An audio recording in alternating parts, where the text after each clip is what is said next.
Chapter 1. A Lonely Child. Prince Edward was born in 1894. His father, King George V, was a tall, cold man who did not like children. "Why does Edward talk all the time?" he once said. "He's a very noisy child." His mother, Queen Mary, agreed. "It doesn't matter if Edward is happy or unhappy," she said. "A child must be silent and strong." The family lived in Buckingham Palace, which had 600 rooms. There were 8 kitchens, 19 bathrooms, 24 toilets, 11 dining rooms, 17 bedrooms, and 21 sitting rooms. Edward once told a story about the house. "Buckingham Palace was very big, and people sometimes got lost. One night my mother, my father, and I were sitting in the dining room. We were waiting for our dinner. We waited, and we waited, but the food did not come. After 20 minutes, my father was very angry. He stood up and went to the kitchen. 'Where is the cook?' he shouted. 'And where is my food?' 'But, sir,' the cook replied, 'your dinner left the kitchen 15 minutes ago. Hasn't it arrived yet?' 'No, it hasn't,' my father shouted.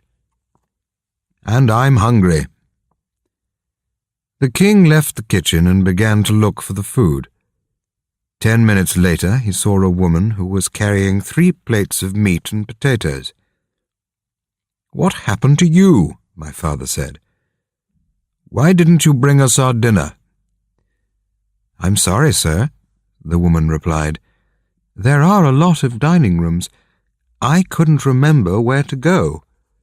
But if you return to the table, sir, this time I can follow you to the right room.' Edward did not go to school with other children. He stayed in Buckingham Palace, where he had a special classroom just for him. This is how Edward described his lessons. "My teacher, Mr. Hansel, was a thin man. He never smiled, and his nose was very red. We had lots of books, but they were all very boring. They were full of words, and they didn't have any pictures. Sometimes I stopped reading and looked out of the window. Mr. Hansel got very angry. He took a stick and hit me on the arm. 'Don't look out of the window, little boy,' he shouted. 'Look at the book.' He hit me many times, and my arm was red.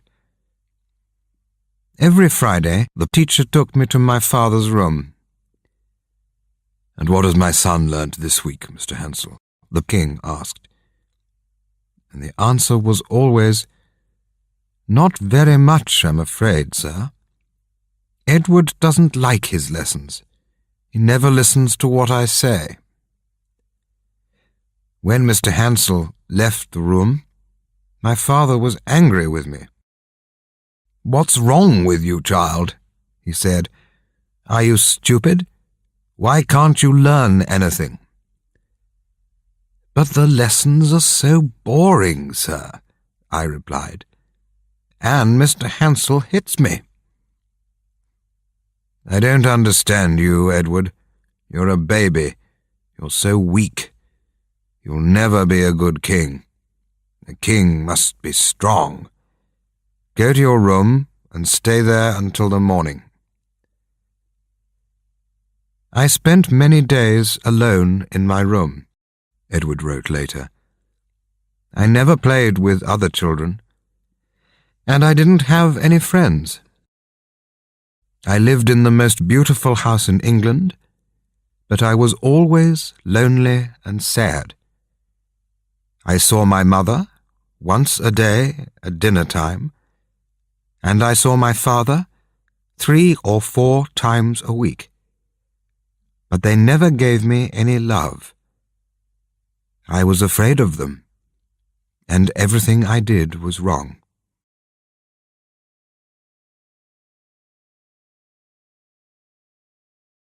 Chapter 2.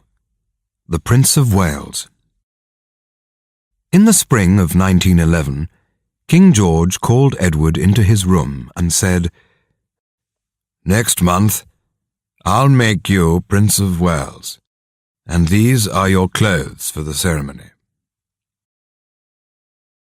The king opened a small cupboard, and Edward started to cry. "But father," he said, "I'm 16 years old now. I can't wear soft shoes and a skirt. I'll look like a girl. Why can't I dress like other people?" "Because you're different and special," his father replied, "and one day you'll be king." Edward cried for the next 2 days, but there was nothing he could do. And so, on the 10th of June 1911, the family drove to Carnarvon Castle in North Wales, and the ceremony began. The king put a small gold crown on Edward's head. There was music and dancing, and the crowd began to shout. The new Prince of Wales closed his eyes.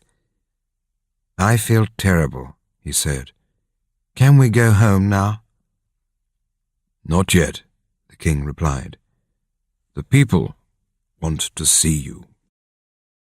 Edward walked to the front of the castle and looked down at the crowd. He was shaking, and his face was red. "Smile, Edward," the king said. "You are happy."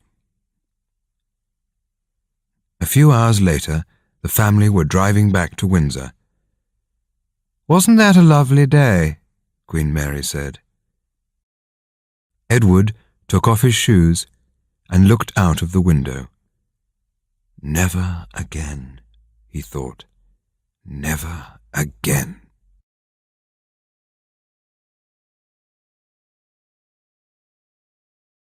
Chapter 3. The Royal Star.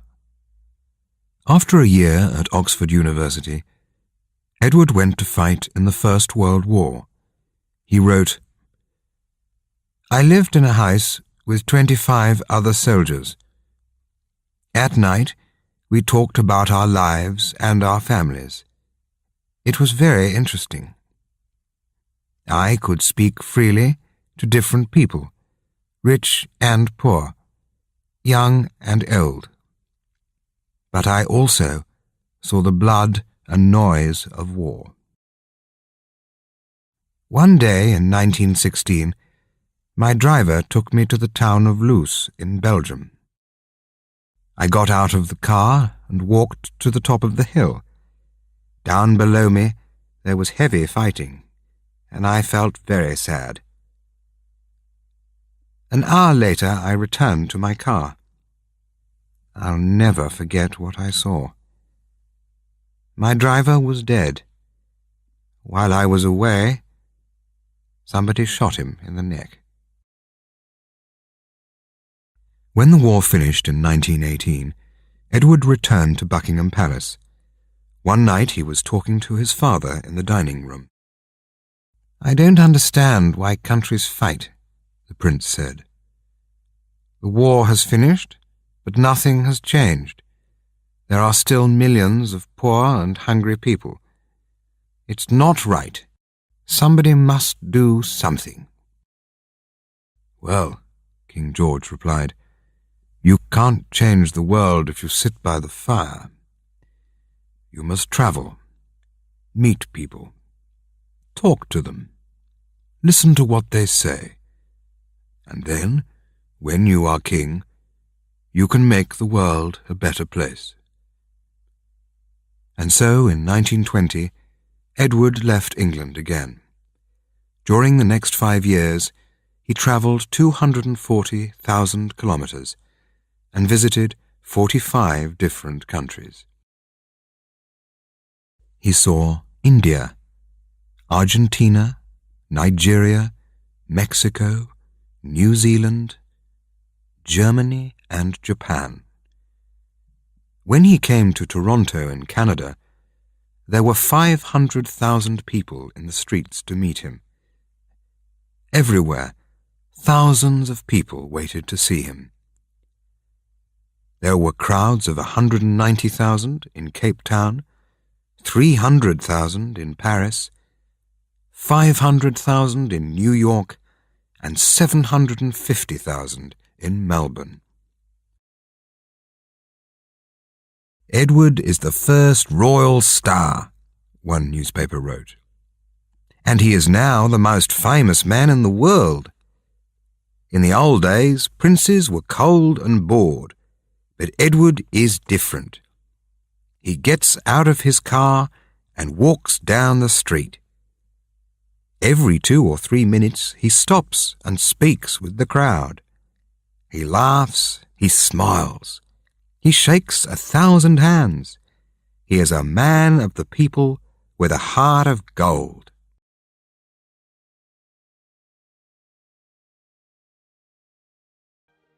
Chapter 4.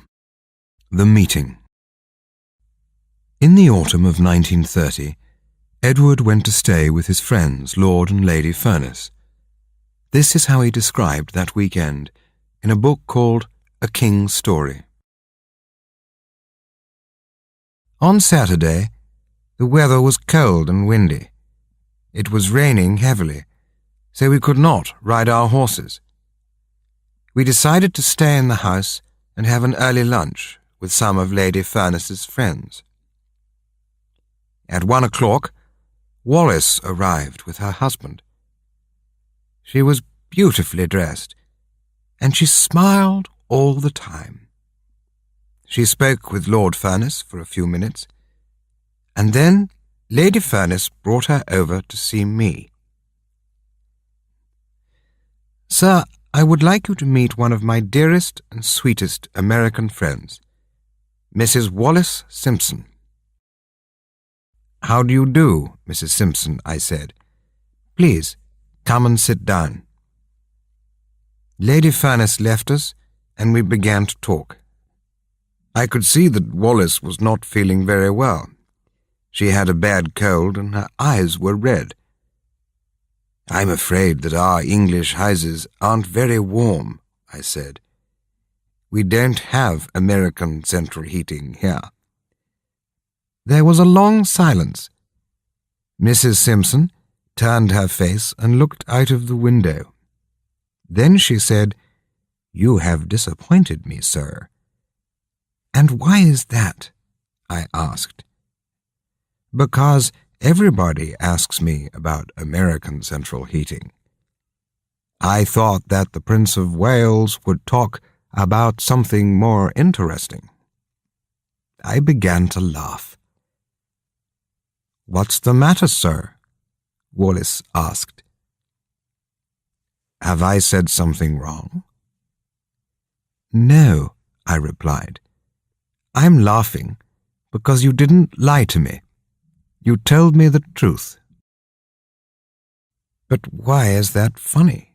Doesn't everybody do that?" "One day I'll be King of England," I replied, "and people are afraid of me. If I say that the sky is yellow, they say, 'Yes, sir, you are right.' If I say that Wednesday is the first day of the week, they say, 'Yes, sir, you are right.' And if I say that Scotland is bigger than Canada, they say, 'Yes, sir, you are right.' But you told me that I was boring. You told me the truth. I like that." There was another silence, and then Wallis began to laugh. "Can I say one more thing, sir?" "Yes, Mrs. Simpson. What is it?" "It's your trousers, sir." "My trousers?" "Yes, sir. They are black, and your shoes are brown. These two colors don't look right together. I stood up and looked in the mirror. Yes, Mrs. Simpson, you're right. I look very strange. The next time we meet, I will be better dressed. When lunch was ready, we walked through into the dining room. I sat at one end of the table, and Wallis sat at the other end. I was watching her very carefully. I thought how beautiful her hands were. She began talking to Lady Furness, and then, a few minutes later, she turned and smiled at me. I felt very happy. After lunch, Wallis came over to say goodbye. My husband and I have to leave now, sir. We're going to another party in London.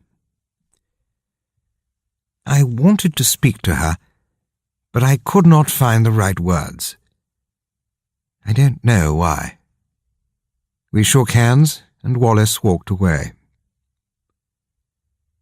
I went into the next room and sat down near Lady Furness. Tell me about Mrs. Simpson, I said. What would you like to know? She asked. Everything, I said. Then perhaps, sir, you would like to walk in the garden. We can talk more freely there. We stood up and left the house by the back door.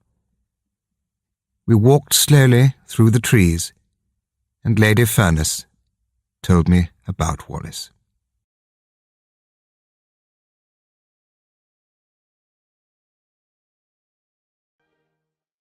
Chapter 5. Wallis. This is how Lady Furness described Mrs. Simpson's early life to Edward. Wallis was born in Baltimore. She never knew her father. He died when she was 5 months old. But her mother was a strong and loving woman, and Wallis was a happy child.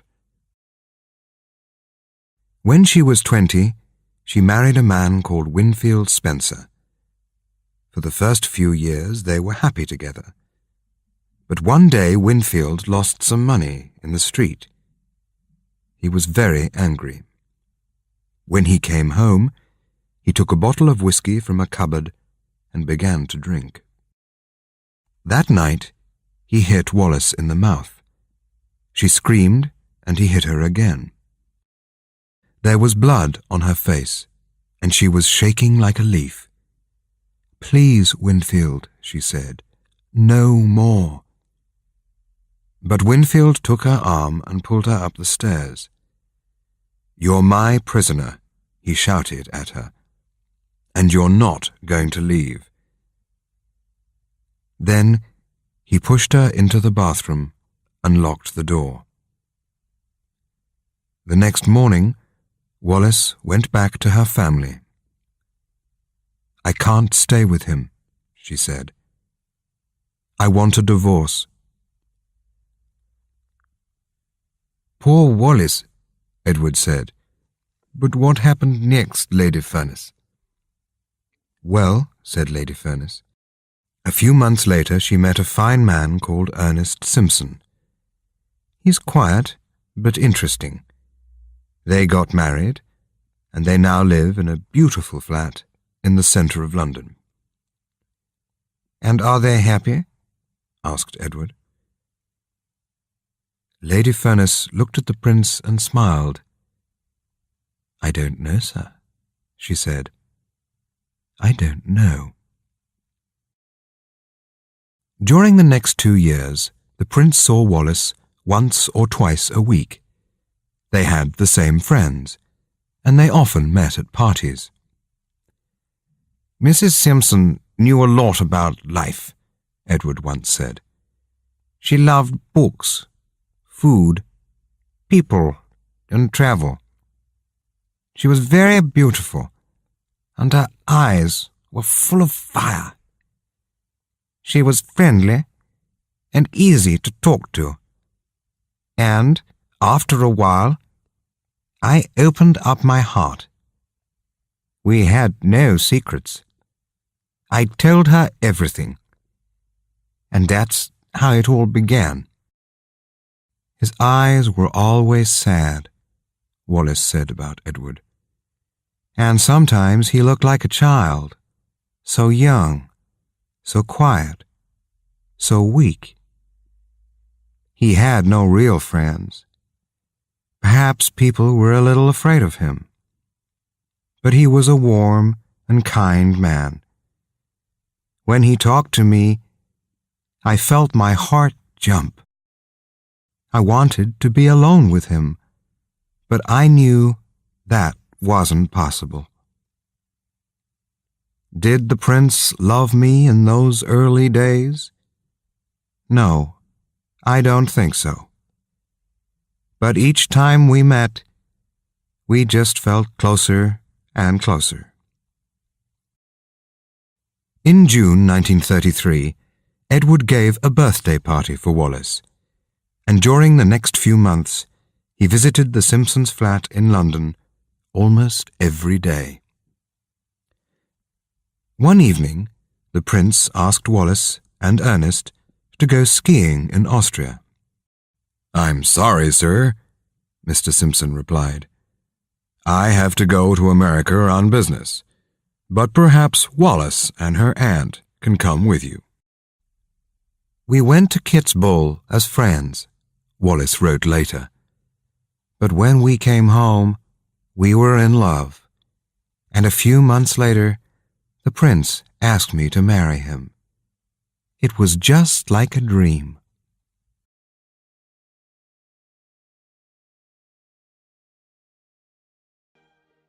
Chapter 6. The King is Dead. Long live the King.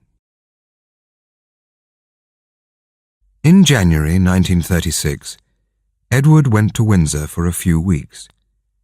He was tired of town life, and he wanted to work in his garden and ride his horses. But then, one afternoon, there was a phone call from Queen Mary.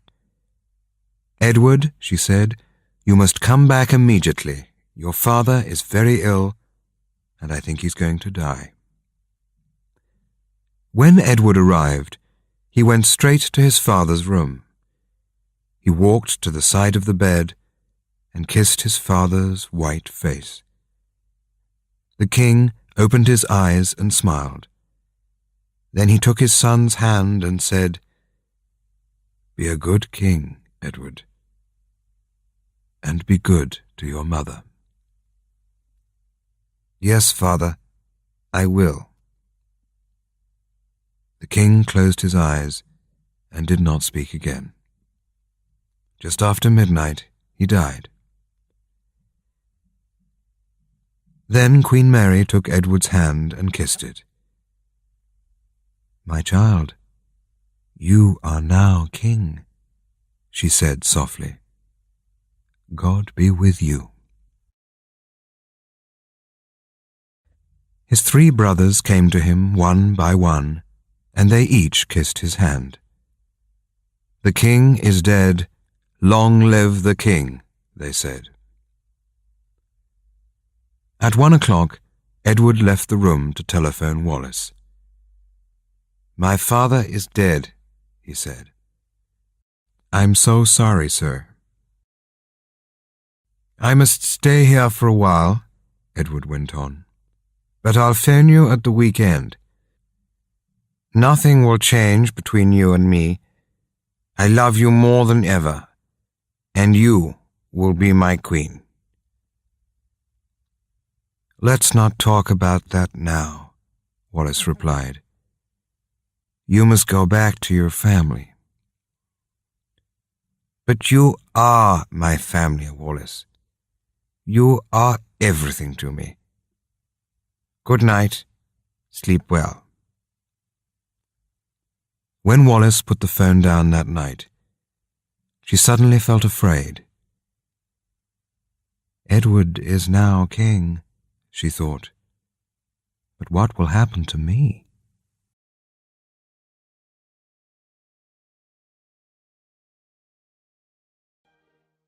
Chapter 7.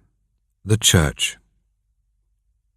In the spring of 1936, Mrs. Simpson wrote a letter to her husband. "Dear Ernest," she wrote, "you have been very kind to me.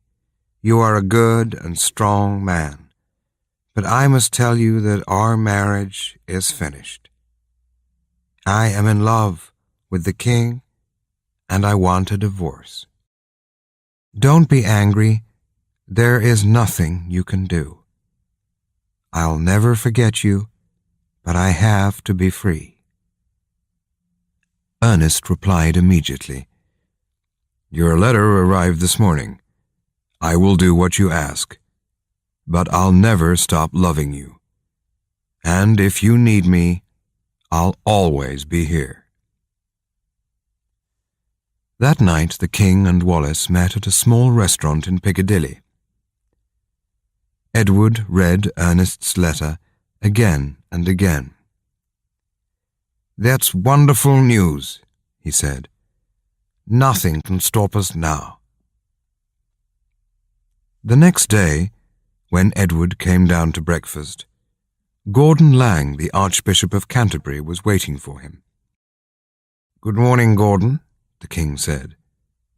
"How nice to see you again. And what can I do for you?" For a minute the Archbishop said nothing. Then he opened a small black bag and took out 3 newspapers. "I have come to see you about Mrs. Wallis Simpson," he began. "The newspapers say that you want to marry her. Are these stories true, sir?" "Yes, Gordon. Wallis is going to be my wife." "But that's not possible," the Archbishop replied. "You know what the Church thinks about marriage and divorce. Divorce is wrong in the eyes of God." Edward smiled and then said, "Can I ask you some questions about God, Mr. Laing?" "Yes, of course, sir." "Is God happy when 2 people fall in love?" "Yes, sir, but—" "And is God happy when 2 people fall in love and get married?" "Yes, sir, but—" "And is God happy when 2 people fall in love, get married, and live happily together?" "Yes, sir, but—" "Then, Archbishop, Wallis and I will make God very happy. We are in love. We'll get married, and we'll live together happily." "But you don't understand, sir," Mr. Laing replied. "The Church says that divorce is wrong. Mrs. Simpson cannot leave Mr. Simpson and then marry you. You must forget about her and find another woman. Please, sir, I must ask you to think again." "That is not possible," Edward said softly. "When Wallis is free, I shall marry her." There was a long silence. The Archbishop looked down at the floor and shook his head. "You're making a big mistake, sir," he said. "The Church is very strong, and we will not have this woman as our queen." Suddenly, Edward stood up, his face red and angry. "Thank you for coming," he said, "but I have nothing more to say, and I want to be alone." The Archbishop stood up to go, but then turned and touched the king's arm. "Please, sir, think again. The Church will be against you." "I don't care," Edward replied. "I have God on my side, and that is all I need. Goodbye, Mr. Laing."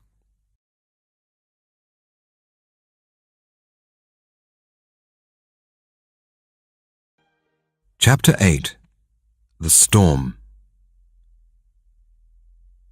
In July and August, Wallis and the king sailed the Mediterranean. They met Prime Minister Metaxas in Greece, Kemal Ataturk in Turkey, and King Boris in Bulgaria. But that summer is famous for Edward's clothes. On the journey from Athens to Istanbul, the king took off his shirt to get brown in the sun. It was hot, and 10 minutes later he was asleep. So he did not see the young photographer who was now taking pictures of the king. When Edward returned from the Mediterranean, there was a letter waiting for him. It was from Mr. Albert Thompson of Birmingham, who wrote, "I saw a picture of you in the newspaper this morning, and I felt very angry. I have never seen a king dressed as badly as you were. No shirt and no tie, no socks, no hat, and in short trousers. How could you, sir?" Edward showed this letter to Stanley Baldwin, the Prime Minister. "What do you think of this?" the king asked. "Mr. Thompson is right, sir," the Prime Minister replied. "You want to be modern, but the people don't like it." Edward put the letter on the fire. "And do you think that divorce is modern, Mr. Baldwin?" The Prime Minister sat down. "Yes, sir," he began. "I've read about this Mrs. Simpson. She has 2 husbands still alive. And you must understand what that means, sir. She cannot marry a king." "But I cannot live without her," Edward said. "Then, sir," the Prime Minister replied, "I can see there's a storm coming. I have talked to your family and to Archbishop Lang, and we will not have this woman as our queen."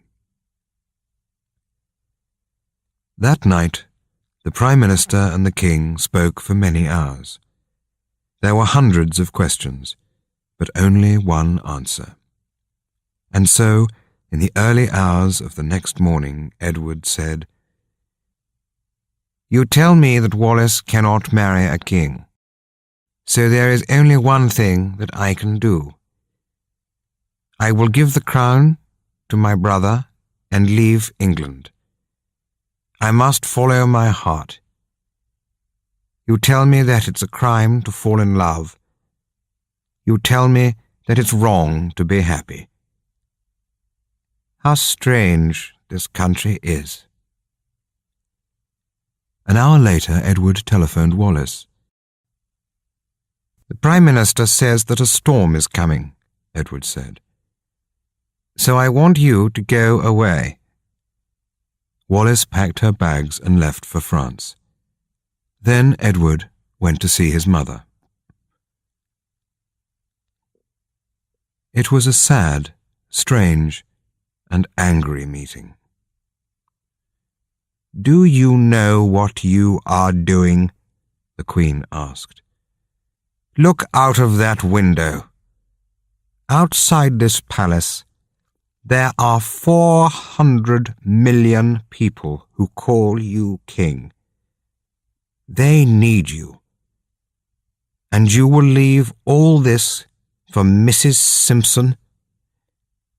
"Yes, Mother, I will. I'm in love." "Love?" Queen Mary shouted. "You're a king. You must love your country first." "But I'm also a man," Edward said softly. "And there's nothing that I can do." That afternoon, the king telephoned Winston Churchill, one of his closest friends. "I have some sad news," Edward began. "Last night, Mr. Baldwin came to see me. I have decided to go away next week." Do you mean on holiday, sir? No, Winston. I'm leaving England. I'm never coming back. George will be king. But that's not right, sir. You're a free man. You must stand and fight. No, the king said. I have seen war, and it's a terrible thing. I don't want to fight again. But the people love you, and they want Wallis to be queen. Perhaps they do, Edward replied. But she cannot be queen. My enemies are stronger than I am. I am just a sailor. And when the winds change, the sea moves, and it takes my boat away.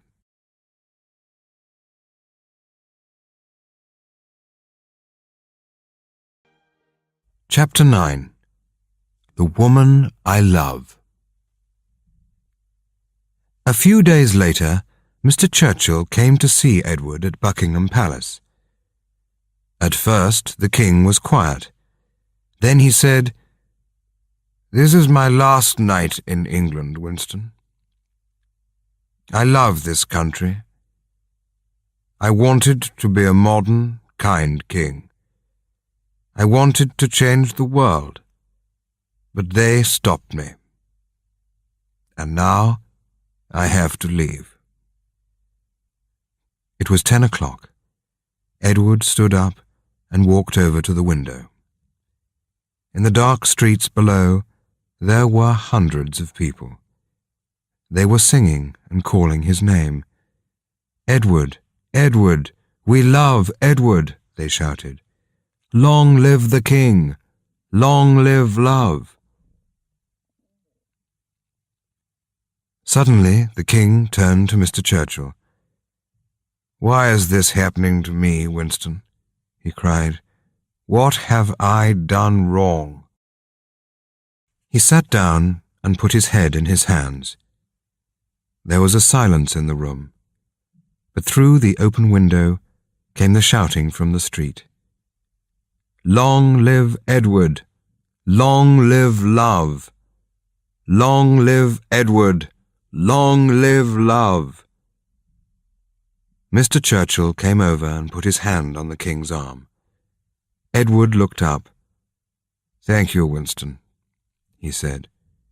"You were a good friend to me." "Thank you, sir.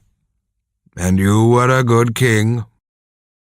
At 10 o'clock the next morning the telephone rang in Edward's bedroom. "They're ready for you now, sir," a voice said. The king walked slowly down the stairs. In front of him there was an open door. The family were waiting for him. His mother sat near the window, dressed in black. His brothers stood beside her. "How close they are," the king thought. On a small table in the center of the room, there was a piece of paper. Edward sat down and read these words. "I, Edward VIII, King of Great Britain, King of India, King of Australia, King of New Zealand, King of Canada, King of Kenya, King of Nigeria, King of Burma, King of Malaya, King of Singapore, and King of 32 other countries, have today given the crown to my brother George. God be with him and all his people. 10th of December, 1936. Edward took a pen and wrote his name at the bottom of the page. Then he stood up and kissed his brother's hand. "I never wanted this to happen," George said. "This is the worst day of my life." Edward walked over to his mother. "Before I kiss you," she said, "there are some things that I want to say. I have never understood you, child. This morning you were a king. But tonight you'll run from England like a thief. Alone, angry, afraid. You think that you're free, but you're not. You cannot be free. Everyone needs their family. Everyone needs their home. And tonight you have lost both those things. I love you. I am your mother, and nothing can change that. But if you marry that woman, you will break my heart. Go now. It is all very sad. Edward kissed Queen Mary's hand. Then he turned and walked away. The next day Edward returned to Windsor Castle. He went into a small, cold room at the top of the building. From there, he spoke on BBC Radio to Britain and the world. This is what he said. Tonight, for the first time, I can say a few words to you. Earlier today, I gave the crown to my brother George. He is now your king. I will soon leave this country and travel to France. My heart is with Wallis, and I cannot live without the woman I love. I don't know what will happen to me. Perhaps I will never see England again. But think of me tonight when I sail across the sea. God be with you. Long live King George. Edward left Windsor Castle and got into a large black car. It was now midnight, and it was just beginning to rain. Take me away as quickly as you can, he said. The car moved off into the darkness and the rain. What a night, said the driver. I think the sky is crying, sir. At 1:30 a.m., they arrived at Portsmouth. Edward got out of the car and a voice said, "The king is here." Edward stopped and looked out across the open sea. There was a thin, cold smile on his face. "King," he said. "No, I am not the king. I am just a man in love." Then he turned and walked onto the ship and into the night.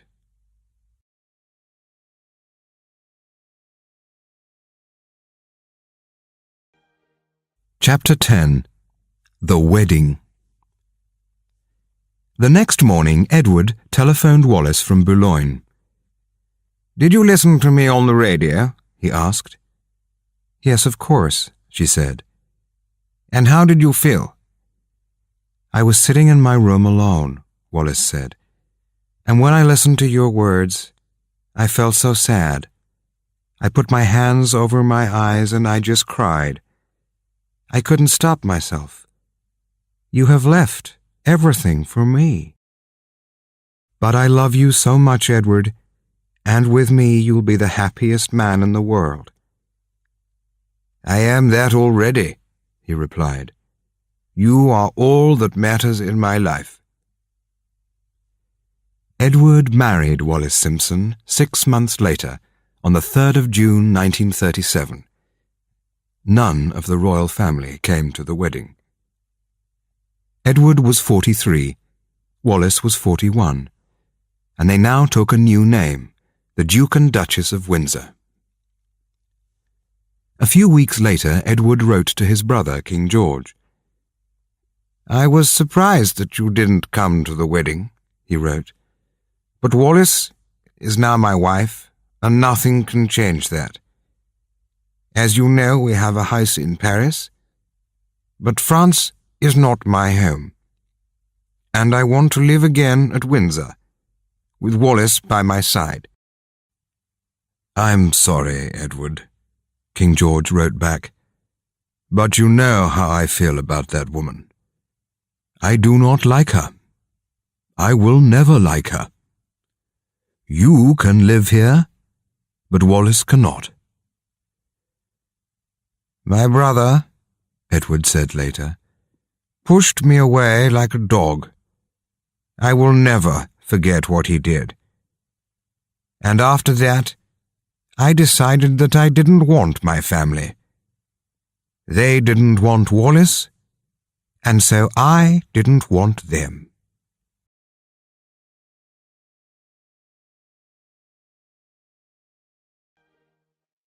Chapter 11.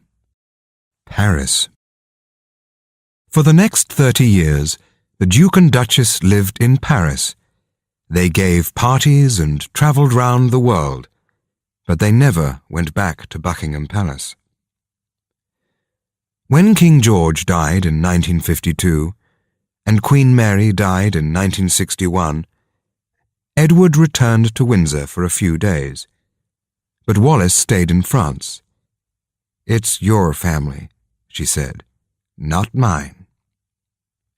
But then, in 1966, the Duke and Duchess met Queen Elizabeth, the daughter of King George, at a small party in London.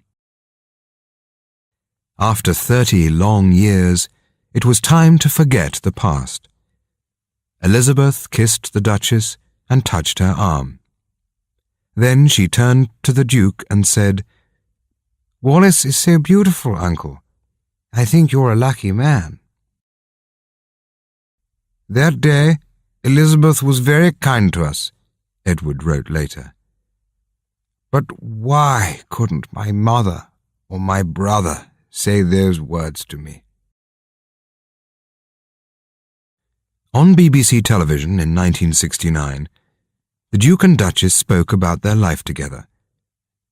"Do you argue?" someone asked them. "No, not really," the Duchess replied. "But there's one thing about my husband that I really don't like. He is always late. It doesn't matter if he's meeting a queen, a president, or a film star. He can never arrive on time. I don't know why. I have tried to change him, but it's just not possible." The Duke smiled and touched her hand. "I know that I'm often late," he said, "but on our wedding day, I arrived at the church 20 minutes before you. I was early and you were late." "Yes, that's true," the Duchess said, and they both laughed. "You could see real love in their eyes," one newspaper wrote.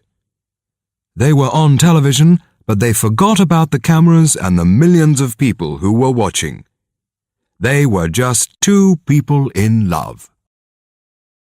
The Duchess was famous for her jewelry.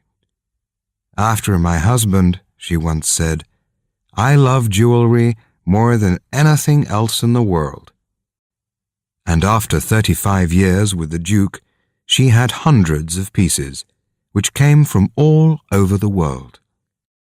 "I have never met a more beautiful woman than Wallis," Edward wrote, "and I love giving her presents.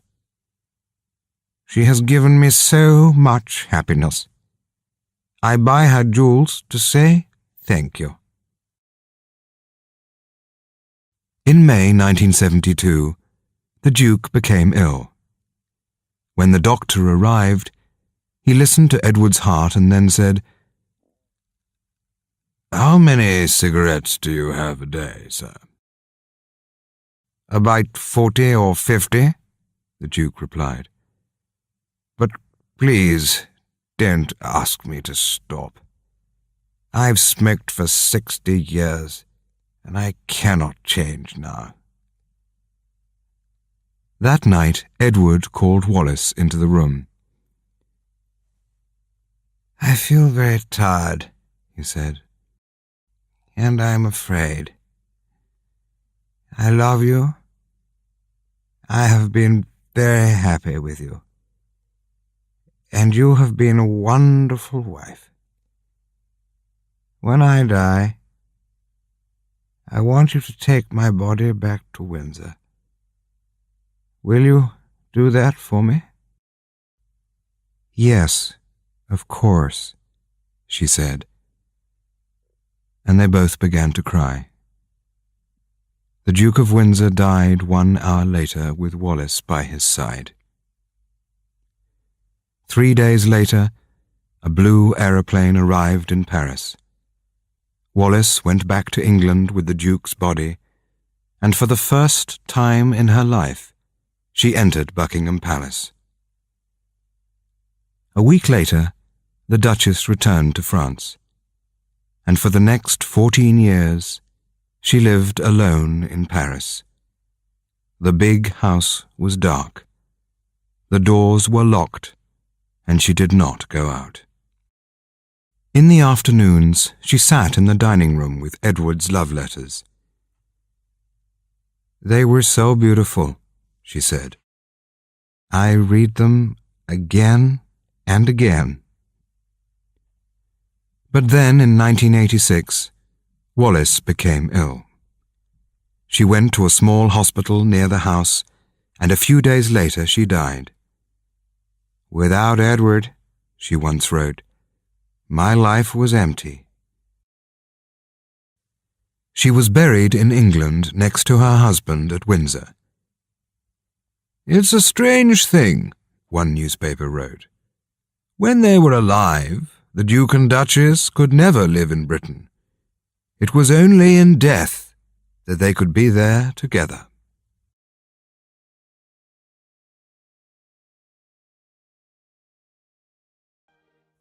Chapter 12. Long Live Love. In 1970, 2 years before his death, Edward said, "There are some people who think that I was wrong to give away my crown. But they don't understand true love. When I was young, I lived in Buckingham Palace. I could have anything that I wanted, but I wasn't happy because my heart was empty.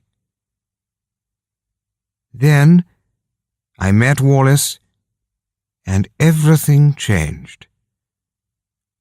For half of my life, I have lived here with the most beautiful woman in the world, and she is everything to me. When I sit in my garden, with the Duchess by my side, I sometimes think about my early life. I remember the days alone in my bedroom. I remember the teacher who hit me with a stick. I remember the war and my travels around the world. And then I remember the crowds of people below my window who shouted, "Long live love." On my last night in London, I spoke with Winston Churchill. In the middle of our conversation, he said, "I think, sir, that the best things in life are free." I have never forgotten those words. And now, many years later, I understand what they mean. You cannot buy happiness, and you cannot buy love.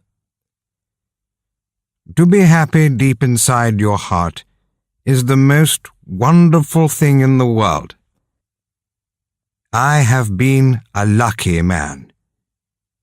And so I say, thank God for Wallis, and long live love.